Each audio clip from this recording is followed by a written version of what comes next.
The air in the school board meeting was thick with tension. On one side of the room sat Rebecca Covington, the flawlessly dressed, iron-willed president of the PTA, flanked by her team of lawyers.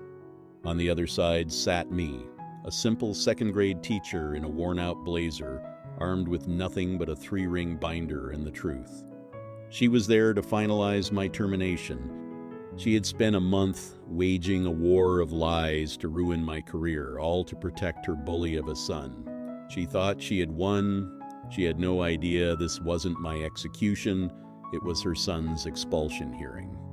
If you have ever had a teacher who stood up for you, who fought for you, who saw you when no one else did, then you know that some uniforms are tweed blazers and chalk dust. Welcome to Hearts in Uniform. This is the community that believes in the quiet, fierce warriors who guard our children's futures. Show your support for every great teacher by hitting that like button and subscribe for more stories of classroom justice.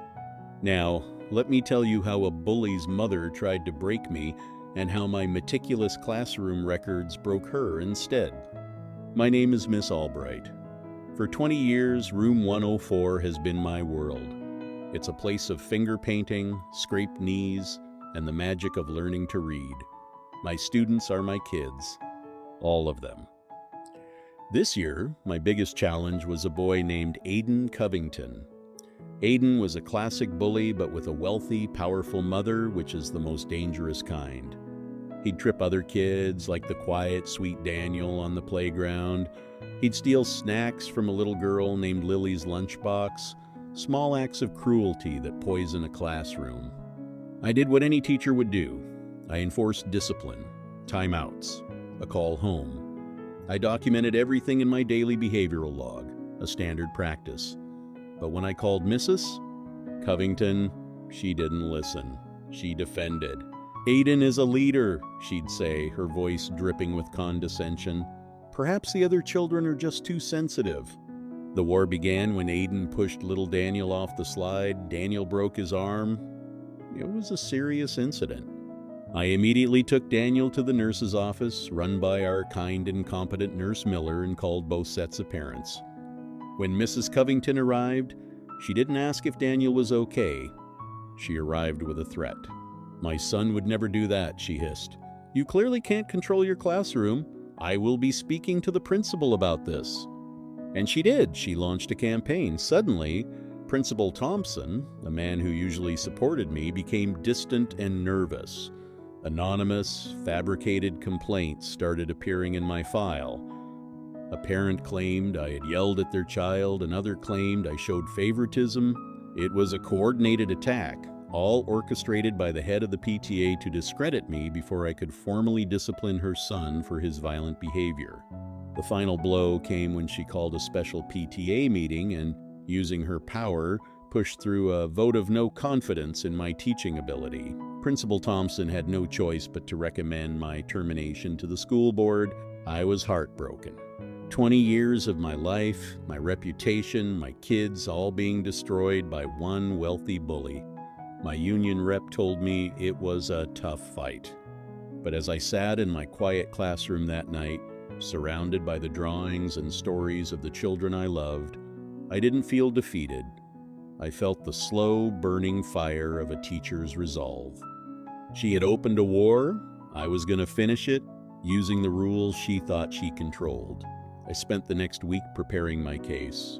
My weapon wasn't anger, it was documentation. I had 20 years of flawless performance reviews.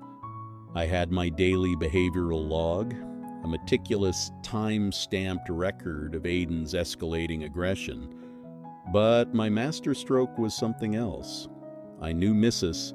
Covington had bullied other parents into silence, so I reached out to them. I called Daniel's parents. I called Lily's mother. I called the parents of 3 other children who had been Aiden's targets. I didn't ask them to fight for me. I simply said, "The school board hearing is on Tuesday. It is a public meeting. I will be presenting my evidence regarding Aiden's behavior. You have a right to be heard." Which brings us back to the school board meeting. Mrs. Covington's lawyer presented her case. He painted me as an unstable, incompetent teacher who couldn't handle a spirited child. It was a performance worthy of a Broadway stage. Then, it was my turn. I didn't make an emotional speech. I simply turned on the overhead projector. "This is my daily behavioral log," I began, my voice clear and steady. For 10 minutes, I walked the board through a month of Aiden's actions. September 5th, tripped Daniel. September 12th, stole Lily's snack. September 18th, ripped another child's art project. October 2nd, pushed Daniel from the slide, resulting in a fractured ulna. I presented the nurse's report. I presented my call logs to Mrs. Covington. I then addressed the anonymous complaints. The complaint of me yelling was filed on a day I was home sick with the flu, I said, holding up a doctor's note. And the favoritism complaint came from a parent who, an hour earlier, had received a call from me about her son's own behavioral issues. The board was silent. Mrs. Covington's face was a mask of cold fury. I had dismantled her lies with simple, undeniable facts. "My final point," I said, "is that this isn't about me. It's about the safety of every child in that classroom." I then looked toward the back of the room, and it seemed some of their parents would like to speak. On cue, Daniel's father stood up, then Lily's mother. One by one, 4 different families walked to the microphone and told their stories.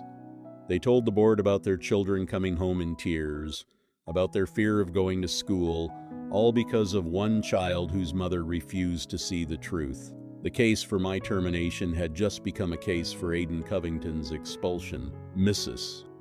Covington was exposed not as a concerned parent, but as the creator of a monster, a woman who would rather burn down a teacher's career than discipline her own child.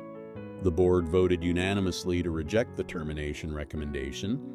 They then voted to suspend Aiden indefinitely, pending a formal expulsion hearing. And in the subsequent PTA meeting, a wave of angry parents, finally feeling empowered to speak, voted to remove Rebecca Covington as president. I got my classroom back. The next day, little Daniel walked in, his cast signed by all his friends, and gave me a hug. That was my victory. She tried to take my job. But I, along with the families I served, took away her power. And we made the classroom safe again. That is the only victory that ever truly matters. So I want to ask everyone in our community today, who was that one teacher who fought for you? The one who saw you, protected you, or believed in you when no one else did? Let's fill the comments with their stories and their names. Let's give these unsung heroes the recognition they deserve. And if you believe that a great teacher is one of the most powerful forces for good in the world, show your support by hitting like and subscribing. Thank you for